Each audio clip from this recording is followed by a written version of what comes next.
years of her professional engagement in cultural policy, civil society, and philanthropy. She has worked as a manager, editor, journalist, and researcher. She currently plays an active role in the arts across Europe as the vice chair of Arts and Culture Thematic Network of the European Foundation Center, as well as an advisory board member of the Open Heritage Project.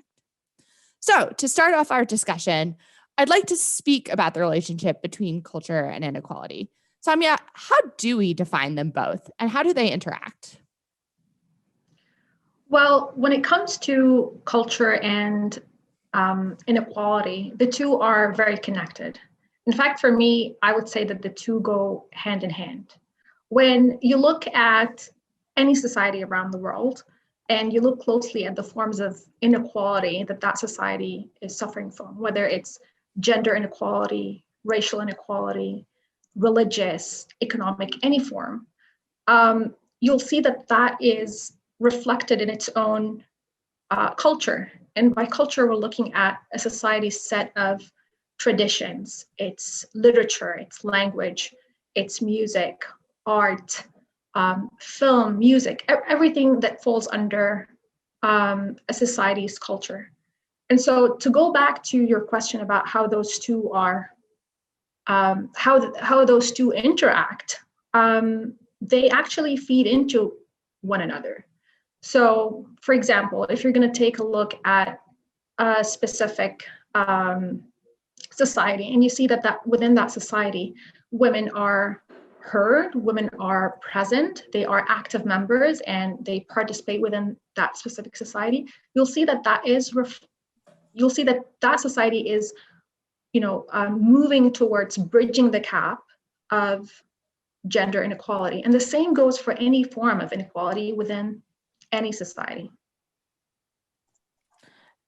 Dea, how would you respond to this? So listening to what Samia said, how does inequality in access to culture and art fit into the equation, and how do we pull that into the discussion more broadly? Well, we see all over the world an absence of equal access to arts and culture for both cultural actors and audience alike. Art museums, commercial galleries, theaters, festivals, higher education courses are characterized by a rigid, bureaucratic, and hierarchical form of organization that are built on discrimination regardless of social class, age, nationality, gender, religion, and many others. The cultural sector itself is unequal. It has been built on inherent elitism and exclusivity. To corroborate that claim, let's just ask some of the questions. Who has access to skills, resources, infrastructure, funding, networks? Whose stories are told? Whose narratives reach screens, stages, gallery walls? Who decides what is a good or bad art? Which type of creativity is deemed worthy? So who makes or breaks trends of the art and cultural world? So despite the numerous critiques from arts world, policy measures, and many examples of struggles for cultural rights, inclusion, and access for all, unfortunately, and exclusivity is still the dominant approach within the culture all over the world. On one hand, we can see structural marginalization of artists and other cultural workers, curators, producers, managers, many others coming from the global south, European periphery, developing countries, or poorest countries in the world. While on the other hand, there is an absence of equal access to culture, citizens' participation, engagement, and contribution in culture, who, according to Article 27 of Universal Declaration of Human Rights, have universal rights to culture. I think that it's also really important to stress that many studies and when we talk about the inequalities within the cultural sector, that many studies and policy documents underline different kinds of inequalities within the cultural sector that refer to a variety of issues. Some of that we already stressed, but it's also related to age, sex, religion, economic model, social security protection, digital economy and infrastructure, mobility obstacles, health and safety requirements of working spaces and studios, regulatory, administrative and practical obstacles from language barriers, for example, to information provision, access to culture, and so on and so on. So this is basically the fact, the context in which we will live. Inequalities are different in different parts of the world, and it depends on the context. So different contexts do not necessarily share the same kind of the inequalities.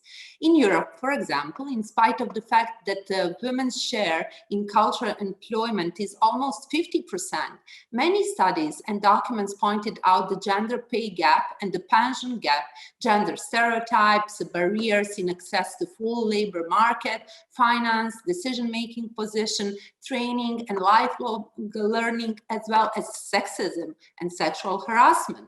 So there is a serious amount of data indicating that women make the workforce of arts and culture, but men are the one that take the majority of the leadership position within the cultural sector.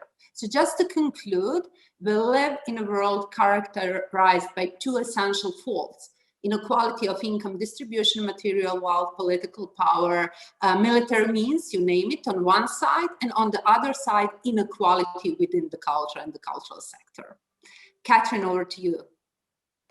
So Myles, I want to press in a little bit on what Dea's just said and think about how does this then translate into exhibits and the way art is shown. Can you talk a little bit about how you've experienced that and what you see as ways we can use the arts themselves to address some of this? Yeah, well, first of all, thank you all very much for having me here. It's a great honor. Secondly, I just want to acknowledge what Dea just said and say that I appreciate how you distinguish between inequality in the production of art and the inequality in the consumption of art. Who has the skills to make and distribute this stuff? Who has the educational skills to appreciate it, to make it part of their life? I would want to say, if I may, Katherine, before jumping into your question, we have to remember that there's always a devil's advocate position in every argument. A libertarian scholar in the United States, where I live, named Tyler Cohen, argued that inequality has historically been very helpful for art. Think about the Medici in Florence, or think about J.P. Morgan in 19th century United States. These are fabulously wealthy patrons who, without a doubt, have helped bring in some of the most important cultural objects into the world. And yet, on the other hand, you could argue, like Clement Greenberg did in 1939 during the rise of fascism in Europe, he argues, wait, actually, this massive inequality between peasant masses and ruling elites is potentially dragging us into fascism. So in his argument, in a foundational text called Avant-Garde and Kitsch, he argued that when working class people are given a diet of popular film, cheap entertainment, easy cultural solutions, they can be swayed through that medium by demagogues or fascists. And so Greenberg's solution was to, and perhaps this is getting to your point, Katherine, Greenberg's argument was that the avant-garde artists need to turn away from society, turn away from realism in art, in traditional narrativity, and make painting, for example, that is sort of about the medium of painting itself. It's sort of internalist art that escapes exploitation by the commercial world or by fascist leaders. And I would say it is important to acknowledge that artists have traditionally, at least in the West, supported themselves, made a living by teaching, because the actual production of art in itself and the selling of art doesn't always do that. And yet, in my country at least, the teaching profession has become increasingly precarious based on low pay, temporary jobs, just like jobs for many working and middle class people in my country. And so, Katherine, I think that inequality can manifest itself in art beyond the ways that Dea and Samia have already said, in a variety of ways. Like, I think that many critics argue that inequality makes art bad, meaning that when the top 1% of artists like Damien Hirst or whoever see that there is a tremendous profit to be made from addressing one particular market need for art,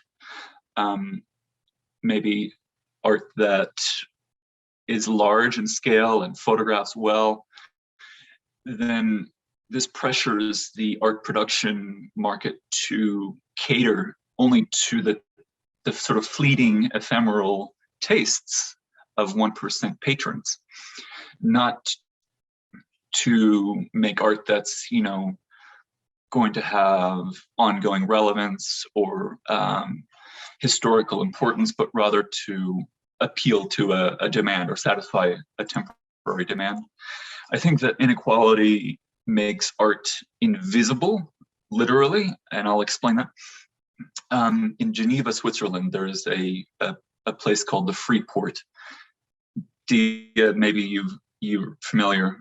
It's a warehouse where the wealthy are able to store millions of objects away from tax collectors, and these include millions of art objects in this compound. And the art is sort of put there as if it was like gold bullion, and it's just meant to sort of appreciate and value. It's not at all meant to be seen by anybody. It is literally invisible. Some of it has never left this building in decades. And there's a real problem when that art in question is contemporary art that was, you know, it was painted, and then just before the paint even dries, it's stored away in a vault. Somebody once said that museums are places where art goes to die. But in free ports, like in Geneva, art never even gets the chance to like live in the first place, you know? My concluding point, and I'll see the microphone. I curated an exhibition of contemporary documentary photography called 1% Privilege in a Time of Global Inequality, which Katherine mentioned. I curated, but I did not shoot the photos, and they map a world of privilege from education to real estate to business and fashion, as well as the environmental and social destruction left in the wake of this privilege. It traveled around the world to 30 venues, and my goal was to sort of to point to artists who are making the most potent visual expression of something we all sort of sense innately or understand it intellectually, but which remains invisible in many ways, as if it were like some kind of natural phenomenon, like gravity, that we simply assume is natural and eternal. Thank you.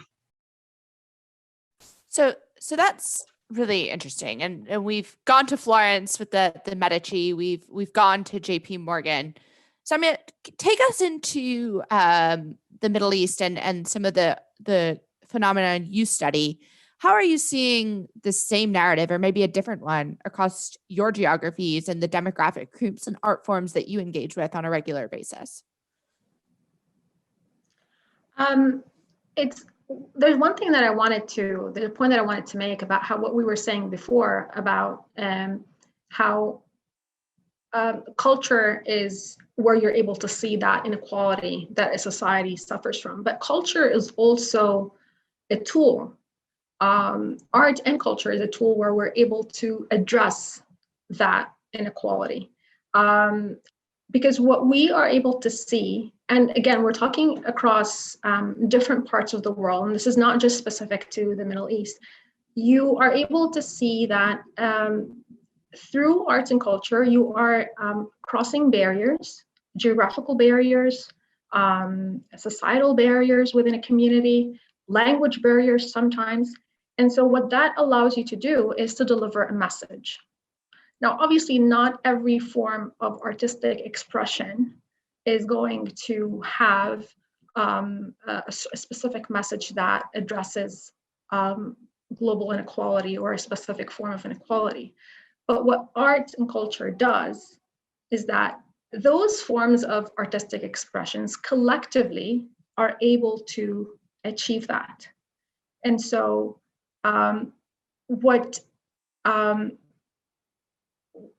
if you think about it, arts and culture are not able to just address those issues, they're able to change the conversations around them. And you can take a different example. For example, you can look at the US and see the conversation when it comes to issues of race and see the conversations that are happening in terms of arts and culture around that. You can look at different parts of the world. You can look at the Middle East and different parts of the Arab world where there are conversations about gender inequality. And so those issues will vary from one country to the other, from one society to the other within the same country sometimes. But you're able to address them and to talk about them through arts and culture. And that is regardless of what Dea's point was talking about earlier about who has access to those tools. Because sometimes you could have something that is as powerful as a graffiti piece of work on a wall that is just as powerful as a painting that is sitting in the Louvre in Paris. And I think that is something that is extremely important for us to be able to remember why arts and culture plays a really important role in addressing that more than we actually think it does. So I guess one of the top of mind questions that sits with all of us right now is how's that changed in the past 12 months with the role that COVID has played in addressing, changing, shifting the current cultural system? Dea, what do you think about that? What does COVID do in this world of access, art, equality, inequality? A lot of things, basically. So there has been significant research into the impact that the global COVID-19 pandemic has had on the cultural sector. And this research have all established the drastic effects suffered by the cultural sector due to the health measures, such as the physical distancing, the closure of the cultural venues, cancellation of cultural events, or restriction to the number of audience members permitted to attend public events. And one of the recent studies on the economic impact of physical distancing measures in France, for example, identifies that the arts and leisure sector, together with the hotel and restaurant, as the hardest hit by the measures. So another recently published study, for example, on European creative cities during the COVID pandemic, knows that more than 7 million jobs in the cultural sector are at the high risk due to the wave of cancellation, postponements of cultural events. And many studies have found that the closure of cultural venues and cancellation, postponements of shrinking of public events not only cause economic damage to cultural organizations, their employees, associates, and artists, but also create a strong social discomfort and economic losses at all levels. So it's like a spillover effects to the whole economic system or eco-cultural system. So the shift to virtual space and digitalization of culture, as well as the utilization of other electronic media, has not gone smoothly, primarily due to insufficient capacity and resources of the cultural sector and the inability to translate all cultural and artistic pieces into digital formats without additional adjustments, but also because such a shift results in access inequalities, since a large percentage of people globally do not have digital access. Closed borders, new border crossing regimes seriously also restrict and complicated, for example, the mobility of artists, cultural professionals, cultural goods, as well as international collaboration. However, the current global crisis that emerged as a result of this pandemic can help us to understand the weakness of the existing economic and the political system, which quite logically encompasses the cultural system as well.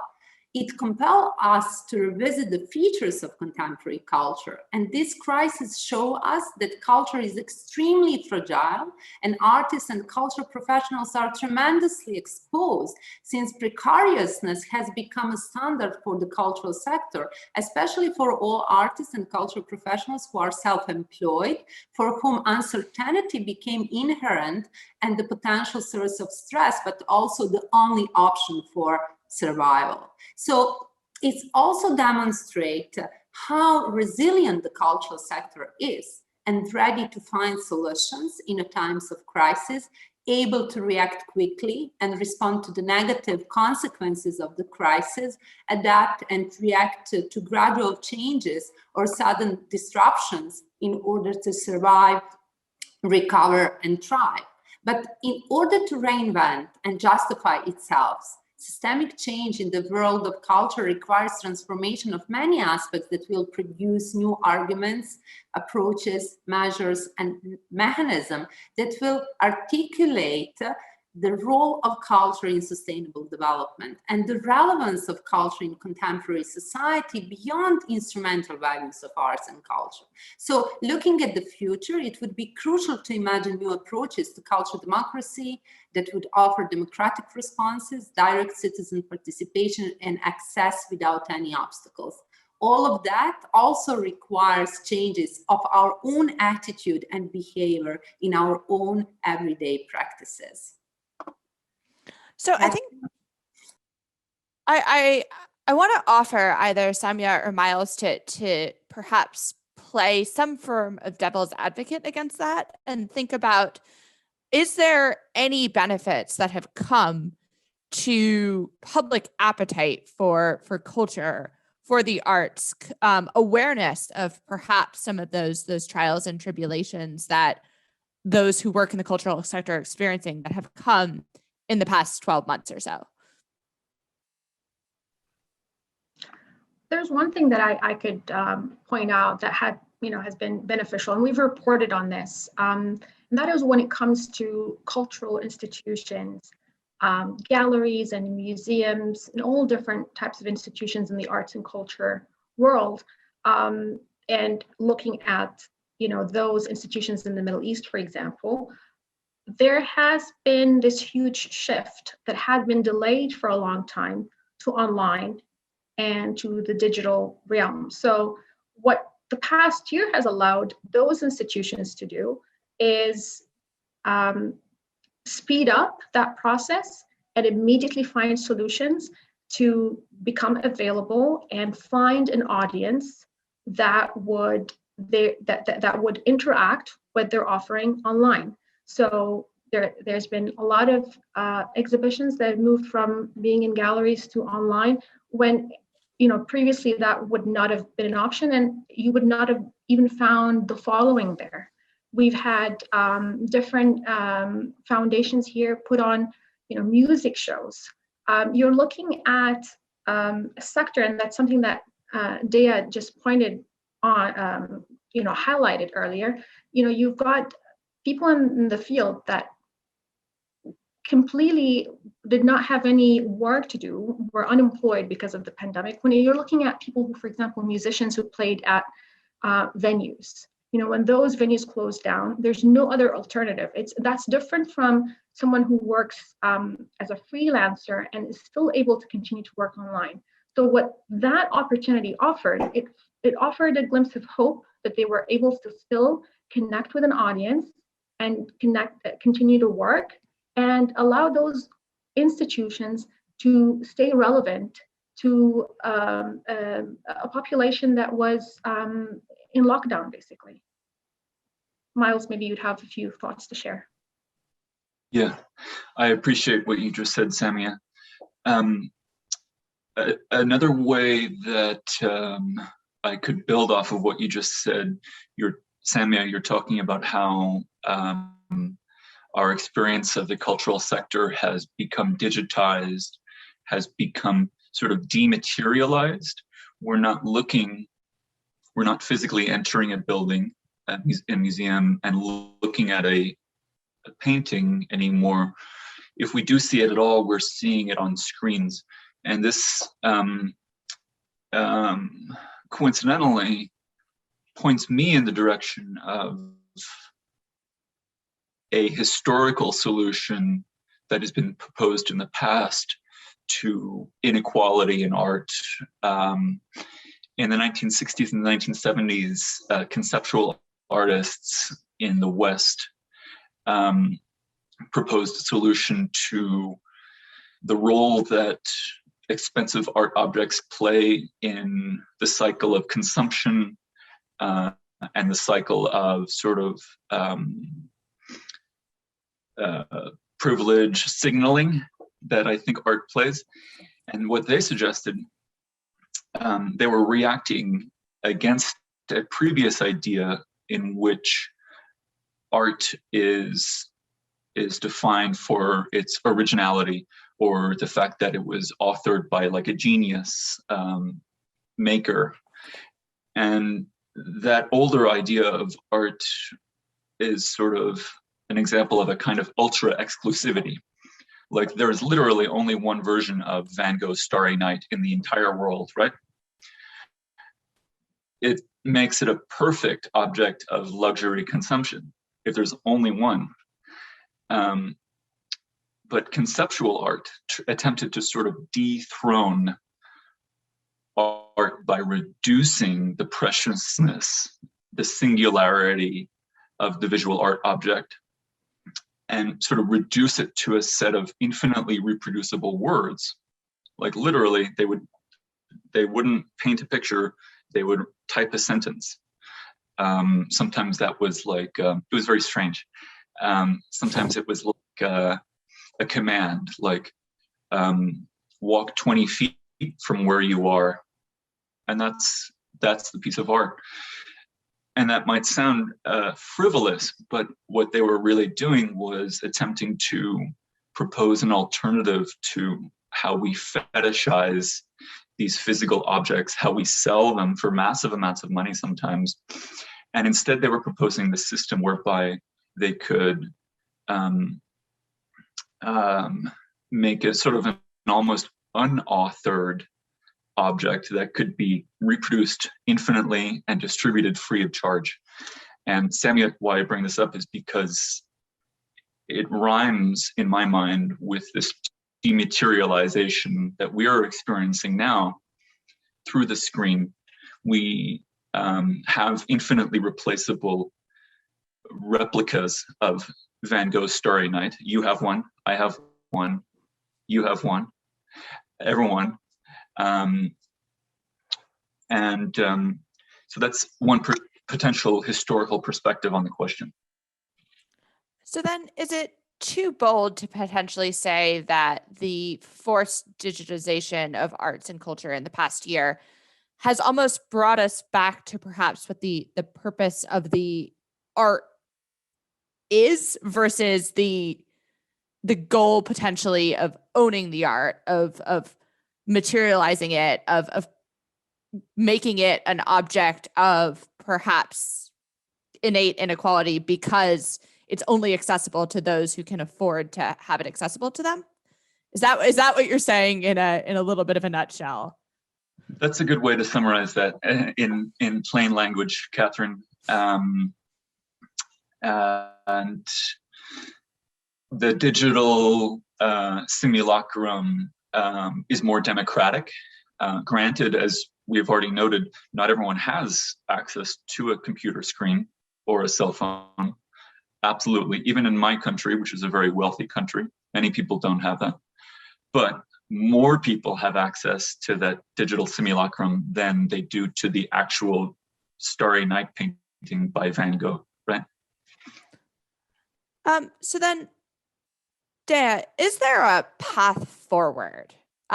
We've spoken about how disruptive this was to not only the economics of the cultural economy itself, but to the economics of countries of the world.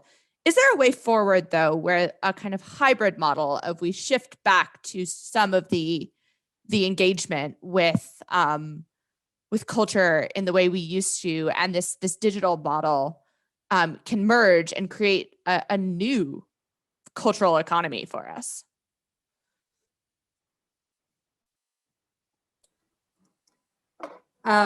I think that it's definitely a necessity, for intersectorial approach, and to always balance between using different formats, or involving or implementing some new orientation, or new behavior, new attitudes, new mechanism, whatever. So basically, for our future, how to say, it's really important to understand that the culture is original site of experimentation. So it's somehow the best platform for conducting experiments. So the potentiality of culture to be a place for testing represent, I think, one of the main strengths of contemporary arts and culture. And this is the reason why I really think, that considering your questions, this experimenting and testing and using the arts and culture just in that way can, experiment also with the new model, including the economic model, if we use this kind of the terminology, But I think that talking about the inequalities, it's important to be aware that the levels of awareness on inequalities should not be the mandate up in the arts world, but should rather stem from it. Because arts have the unique ability to instigate empathy and understanding through critical thinking and expression, and can do in a non-verbal, non-narrative way outside the dominant modes of communication. So again, we come to this aspect of experiment. So artists might document or make visible form of inequalities. Art's work can shape political and economic debate in that area as well. So with one art piece, the world can be confronted with some aspect, scale, or characteristic of unequal distribution of disparities and suffering. But at the same time, art expresses symptoms, therapy addressing causes rather than providing the solutions.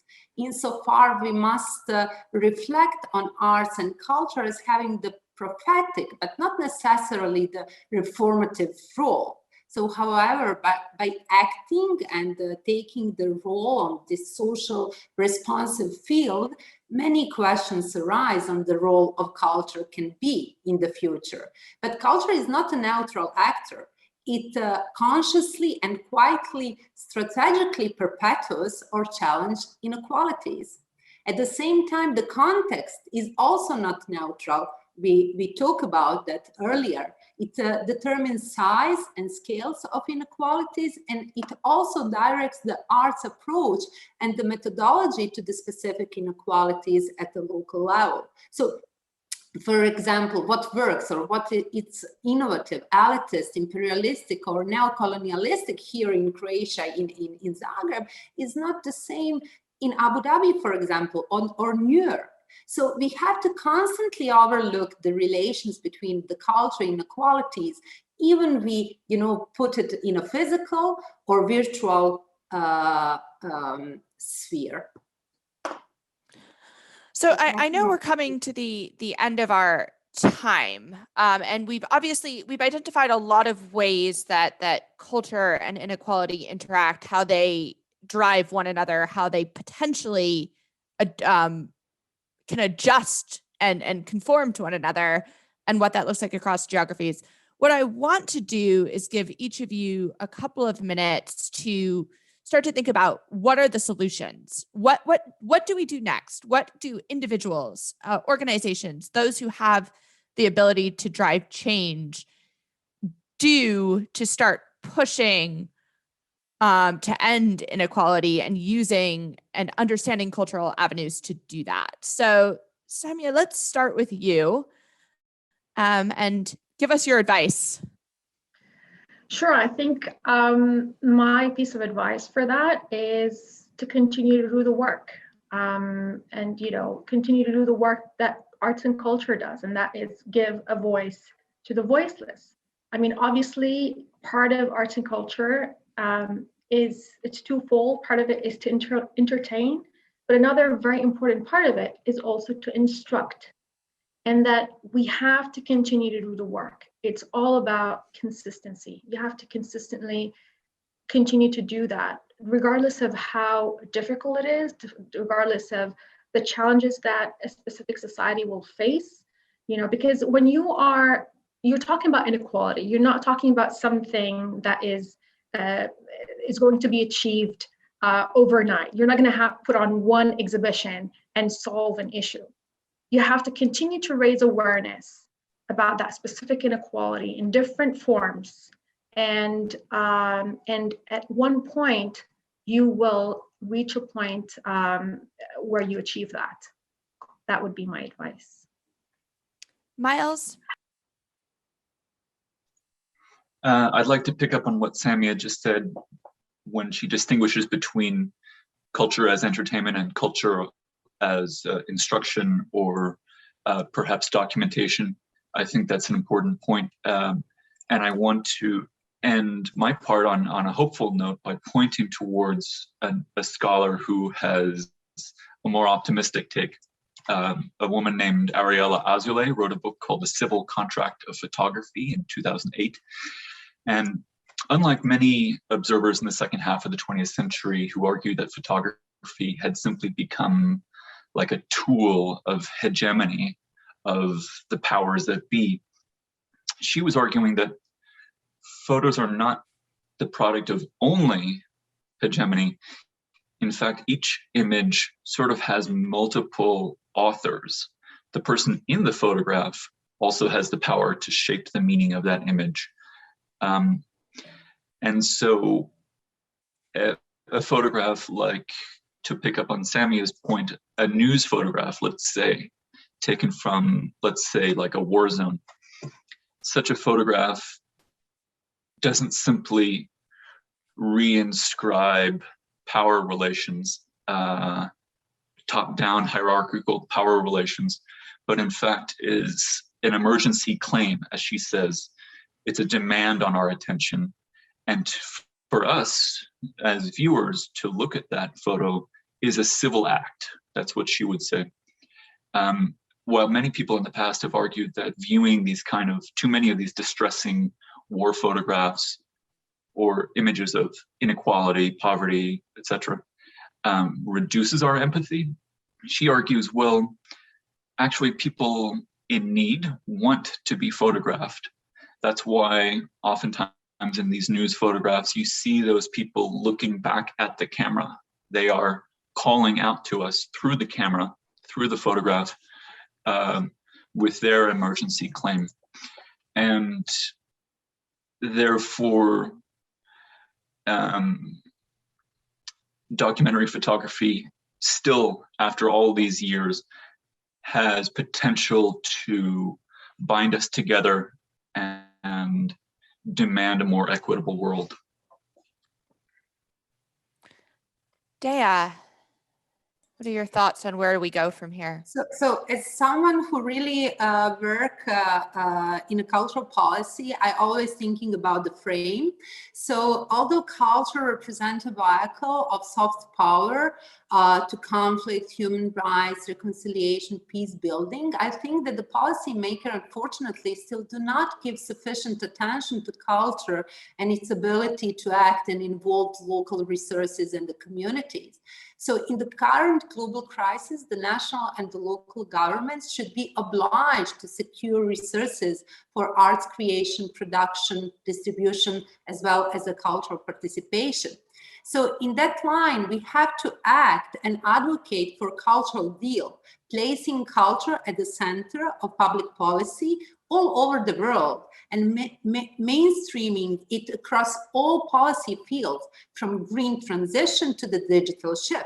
So just such advocacy campaign was initiated, for example, here in the context of European Union, initiated by European Cultural Foundation, Culture Action Europe, and Europa Nostra, just under the name of Cultural Deal for Europe. So basically, I strongly advocate that all of us in our own specific context decide what is important to change and act based on that. Katherine?